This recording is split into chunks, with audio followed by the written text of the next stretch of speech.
Buenas noches. Este es el programa informativo Tras la Verdad. Hoy domingo 29 de marzo los saluda Camila Tobio.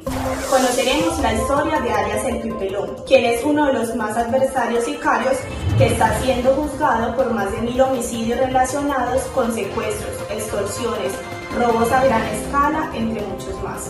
En octubre del 2019, este hombre fue capturado en un municipio de Río Negro, Antioquia, en una finca. En la actualidad está recluido en la cárcel de máxima seguridad de Itagüí, donde espera ser judicializado y a la espera de su condena por su presunta participación en las acciones mencionadas. Su testimonio ha logrado desencadenar importantes procesos como el de muchos personajes importantes al que él asesinó. Durante los últimos meses hemos tenido la oportunidad de entrevistarlo en la cárcel de máxima seguridad de Itagüí.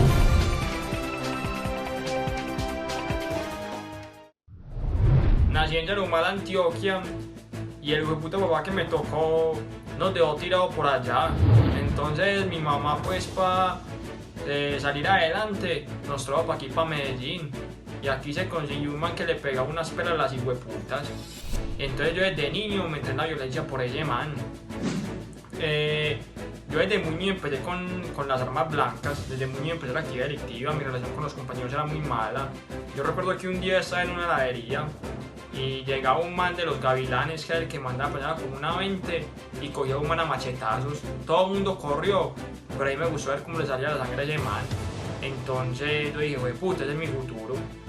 Yo empecé la actividad delictiva a los 17 años, transportando droga en una bicicleta. Empecé con todo el tema del microtráfico y así fue ascendiendo hasta convertirme en el jefe de sicarios de los Gavilanes. Yo la primera vez que maté a una persona fue a los 20 años. Allá en los Gavilanes me dijeron que un policía había por ahí en un retén a la mamá del patrón, y a la mamá del patrón nadie la podía huevonear. Entonces yo llegué y le di 2 tiros en la cara a ese man. Y quizás esa fue la muerte que uno medio le duele, pues porque es la primera. Pero de ahí para allá fueron tantas muertes que yo ni me acuerdo y no siento pena por ninguna. A mí me motivaba mandar las órdenes del patrón. Que el patrón me diera una palmadita en el pecho, una palmadita en la cara de felicitación, eso era lo más chimba que había. Eso a mí me gustaba mucho. Yo no me arrepiento de lo que hice. Yo no fui ningún psicópata. Yo no maté por gusto y no por órdenes del patrón. Y yo me siento bien por hacer mi labor, creo que la desempeñé bien. La otra gente fue tan de malas y fueron tan huevones que no fueron capaces de matarme. Yo fui bien avispado y los maté. Yo a las familias de las víctimas no les pido perdón. No les pido perdón porque yo también pude haber muerto. Entonces ese era el juego que nosotros hacíamos. Ahí yo por avispado me quedé. Y al final salí ganando yo, y vuelvo y les digo, seguir las órdenes del patrón, puta, eso es lo más chimba que había. En este momento tenemos la oportunidad de entrevistar a una de las psicólogas encargadas de llevar a cabo el proceso de este personaje, alias El Pipelón. Cuénteme, después de lo relatado por alias El Pipelón, ¿considera usted que este podría sufrir algún tipo de trastorno mental?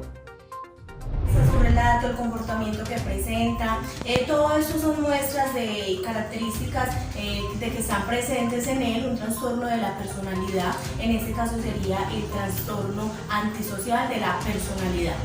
¿En qué consiste el trastorno antisocial de la personalidad?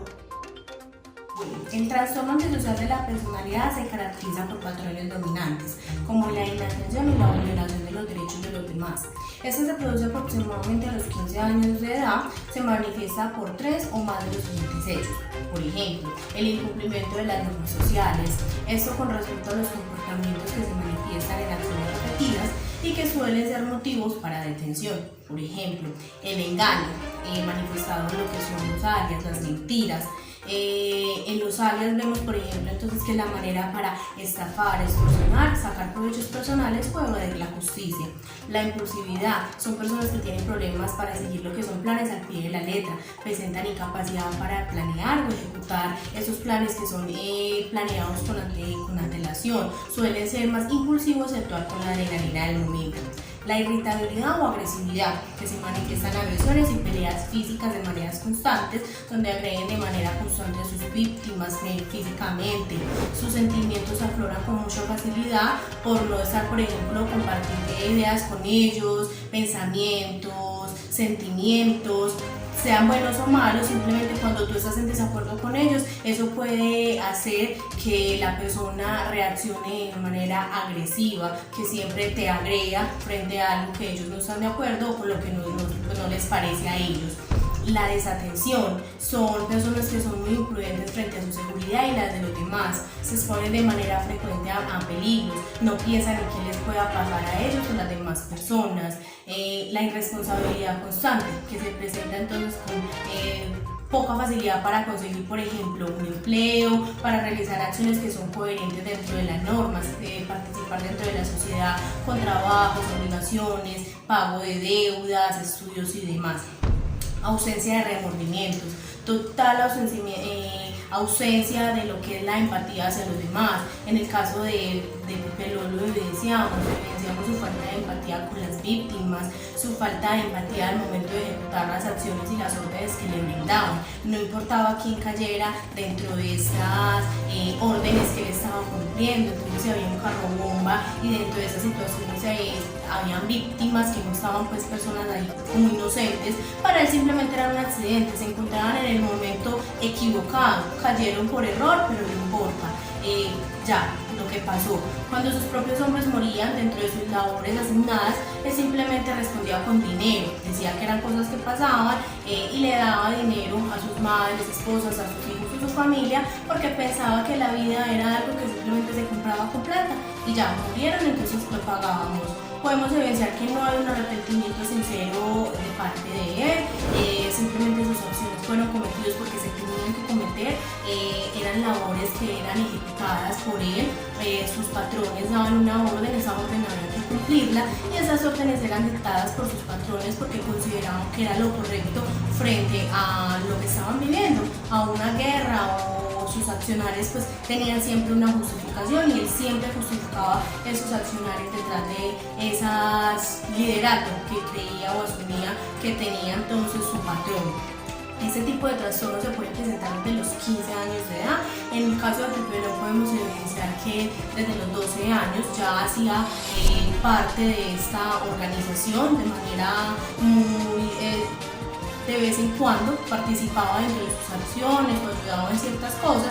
A los 15 años ya era miembro activo completamente de esta banda delincuencial, de esta organización, y a los 20 años pasó a ser el líder entonces de la banda, jefe de sicarios, era su compañero, era su mano derecha y era quien ayudaba a ejecutar todos los planes, todas las acciones delictivas de esta banda. Entonces podemos evidenciar que desde los 15 años, en este caso, se cumple ese patrón y todas las conductas las podemos ver evidenciadas en Pipelón.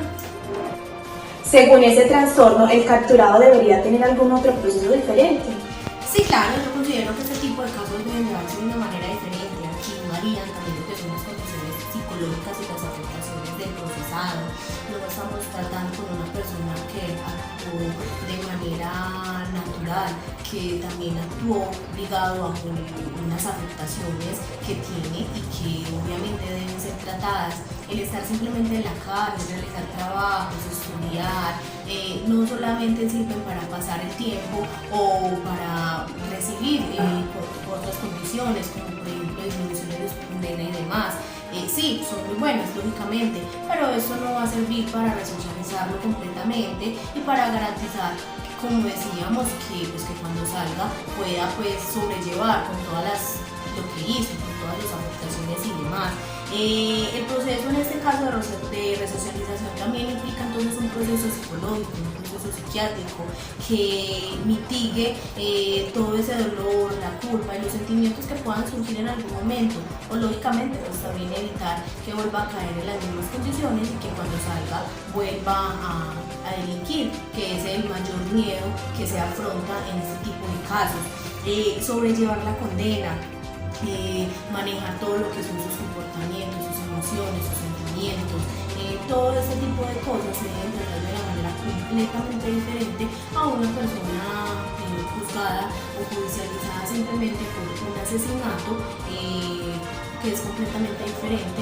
En el caso de Pipelón, donde está siendo juzgado por más de 1000 actos delictivos y donde cada uno de esos actos pues tiene unos componentes completamente diferentes.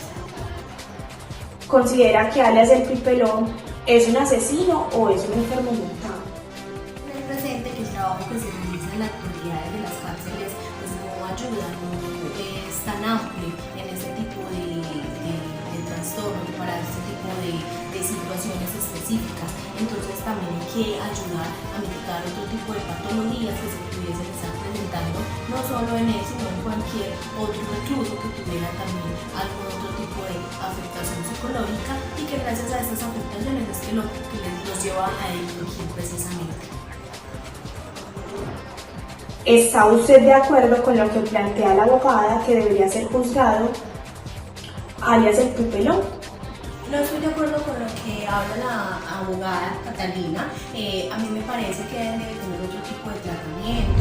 Alias Pipelón no solamente debe ser recluido en una cárcel y que allí pague su condena pues, social, digámoslo así, por todo lo que ha hecho, que sea aislado de una manera social. No, él también debe tener un tratamiento pues, psicológico y psiquiátrico que ayude a minimizar la posibilidad de que al salir vuelva a recurrir a todas estas, a esos patrones, a que vuelva a caer en estas mismas conductas, que vuelva a delinquir.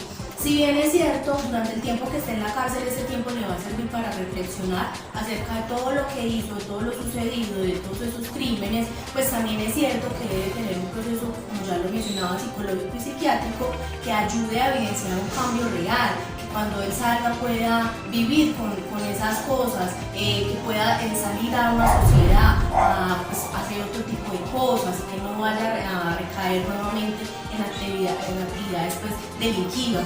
Adicional a esto, estar dentro de la cárcel no es garantía de que no vaya a seguir con sus conductas criminales allí adentro, porque también podría continuar con las mismas, meterse en problemas, seguir extorsionando, dar órdenes para asesinatos y continuar con el liderato de esta banda criminal que bien es cierto lo puede hacer fuera o dentro de la cárcel. Por eso es muy importante un tratamiento que pueda garantizar que la evolución en la sociedad de este tipo de personas con este tipo de trastornos pues sea de una manera viable, que sea de una manera amigable con ellos mismos, con la sociedad, y que al salir de allí pues puedan continuar con su vida en una manera pues, resocializada, y que puedan servir a la sociedad de manera correcta.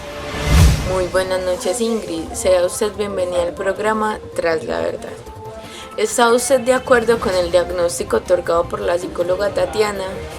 Bueno, gracias por invitarme a este programa tan especial. Bueno, primeramente sí, en efecto estoy de acuerdo con la psicóloga Tatiana respecto al diagnóstico que le dio a alias Pipelón con respecto al trastorno antisocial de la personalidad.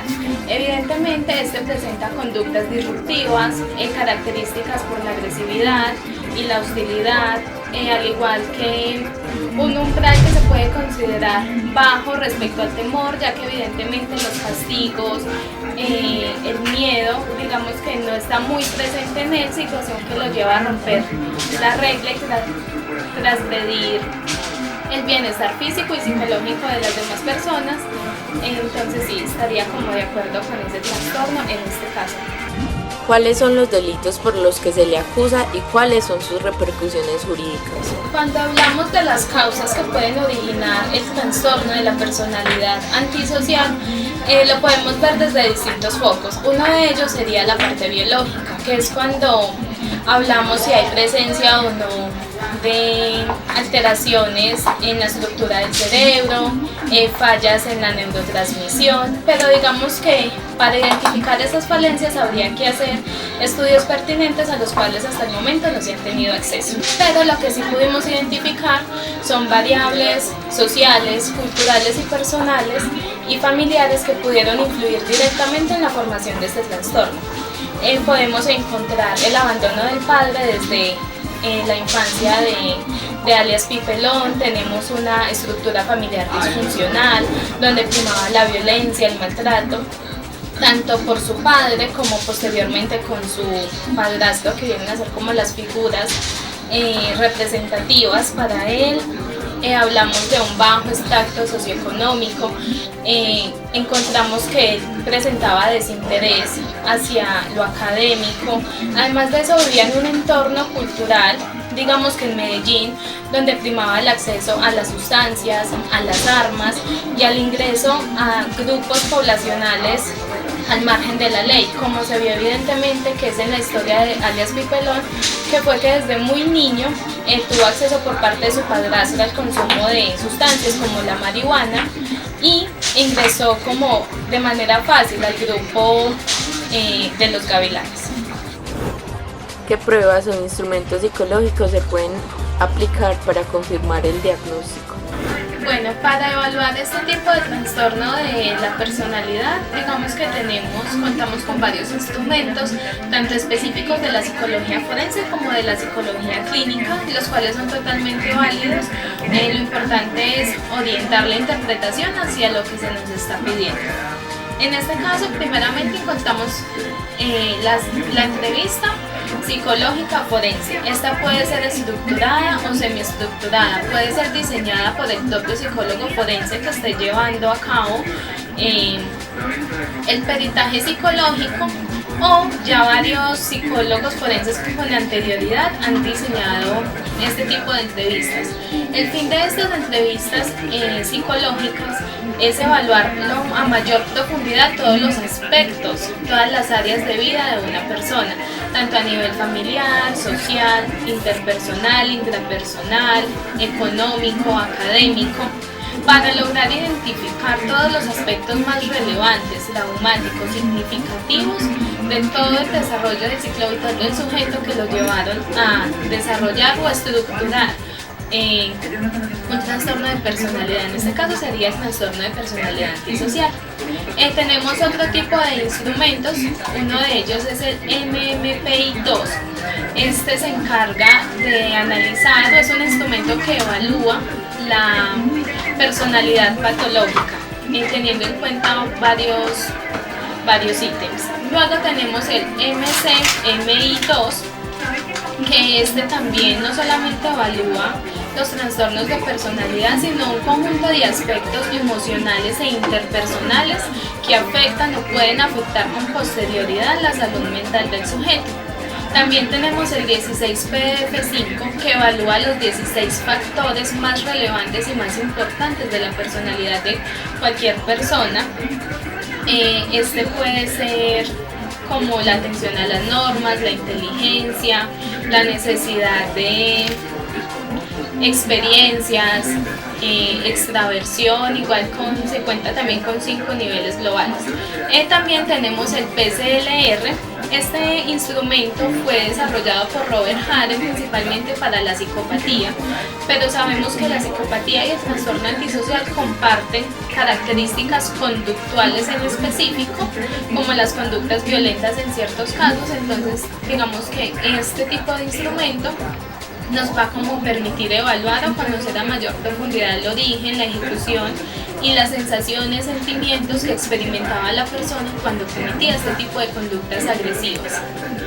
Tenemos el IPDE, que digamos que analiza los desórdenes de la personalidad en general.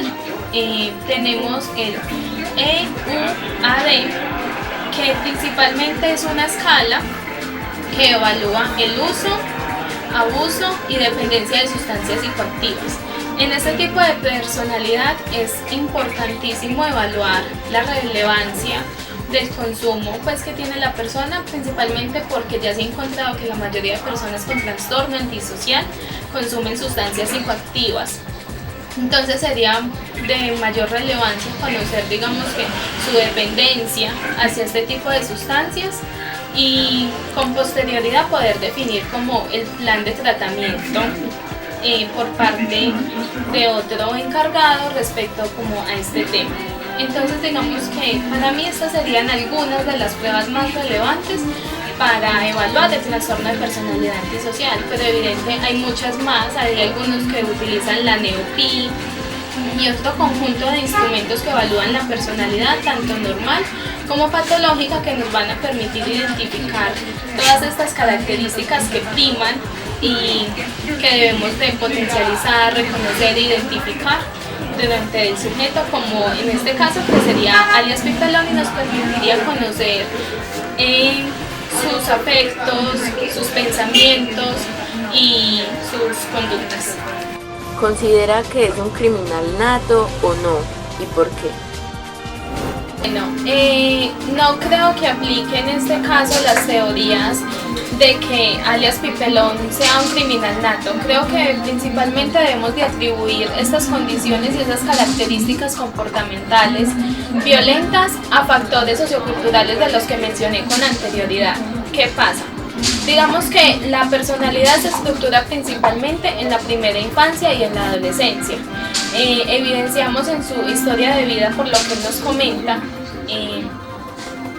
que su padre no solamente lo abandonó, sino que antes de esto lo maltrataba, lo golpeaba. Entonces había presencia de maltrato físico, emocional y psicológico desde esta primera infancia, situación que lo llevó a aprender no solamente conductas violentas, sino hostilidad, agresividad y cierto enojo interior hacia la gente. Por eso quizás la falta de empatía hacia los demás. Además de eso, tenemos que la estructura de personalidad se termina de consolidar en la adolescencia. ¿Qué pasó en la adolescencia? Cometió su primer asesinato, llegó el consumo de sustancias psicoactivas y el ingreso a una banda donde pudo tomar un lugar de poder, de control, donde fue reconocido por sus pares, por los demás. Entonces esto lo llevó a conformar una personalidad antisocial, donde las conductas agresivas, violentas, la irritabilidad y la hostilidad estuvieron presentes siempre en su vida. Y finalmente, digamos que está lo del patrón. El patrón, digamos que se convierte en esa figura representativa, en ese padre ausente. Por eso él relataba que solamente le importaba que el patrón estuviera satisfecho con su trabajo, independientemente de lo que tuviera que hacer. Entonces creo que en efecto no es un criminal nato, sino que se fue creando a partir de todas estas experiencias personales y culturales a lo largo de todo su ciclo vital. Muy buenas noches, Catalina. Sea usted bienvenida al programa Tras la Verdad. Como abogada, ¿por qué la conducta de este sujeto es punible? Muchas gracias, Luisa. Para mí es un gusto estar compartiendo con ustedes en esta noche, porque en este caso cumple con los 3 criterios para considerar una conducta punible. Estos criterios son la tipicidad, la antijuricidad y la culpabilidad. ¿Cuáles considera usted que fueron las causas del desarrollo de este trastorno? Teniendo en cuenta el Código Penal colombiano, puede considerarse que el procesado actuó bajo ambas modalidades, ya que si bien es cierto, él actuaba bajo órdenes de su patrón, finalmente era él quien ejecutaba dichas órdenes, situación que lo convierte en uno de los autores del crimen, o en dados casos, designaba a sus hombres para cometer los actos punibles. ¿Cuáles son los delitos por los que se le acusa y cuáles son sus repercusiones jurídicas? En el caso de Pipelón, aplica el concurso de conductas punibles, ya que fueron varios los delitos cometidos. En este caso, torturas, extorsiones, homicidios, narcotráfico, reclutamiento de menores y terrorismo. Por lo anterior, podría estar pagando por homicidio una pena entre 13 a 25 años. Por extorsión, una pena de entre 8 a 15 años. Por actos de terrorismo, le podría estar incurriendo una pena de 15 a 25 años. Por el reclutamiento ilícito, de 6 a 10 años. Por la tortura, podría estar incurriendo una pena de 8 a 15 años. Y por el tráfico de sustancias, podría estar pagando una pena de 6 a 10 años. Pero ya sería el juez quien decide los años de condena. Desde su perspectiva como abogada, ¿cree que aplica alguna de las causales de ausencia de responsabilidad penal? No aplica de acuerdo con el artículo 32 del Código Penal ausencia de responsabilidad, porque si bien el procesado tiene el trastorno de la personalidad antisocial, todas sus acciones al momento de ejecutarlas fueron cometidas de manera consciente, sin verse afectada su salud mental. ¿Qué ¿Qué influencia podría tener el consumo de sustancias en la comisión de los delitos por los cuales se le acusaron? Para mí él debe ser juzgado como imputable, a raíz de que a pesar de presentar un trastorno de la personalidad, en este caso el antisocial, este no altera sus estados de conciencia, por lo que él actuó en pleno uso de sus facultades mentales, conociendo las posibles repercusiones sociales y jurídicas de sus actos, y cumple con el criterio de responsabilidad penal, ya que él cometió los delitos con toda la intención, conociendo su naturaleza y con total libertad. Esto ha sido todo por hoy en el programa informativo Tras la Verdad. Les habló Camila Tobío junto con la participación de nuestra periodista de base Luisa Londoño y demás participantes como lo son Felipe Gonzalo, Tatiana Betancourt, Ingrid Londoño y Catalina Ruiz. Hasta pronto.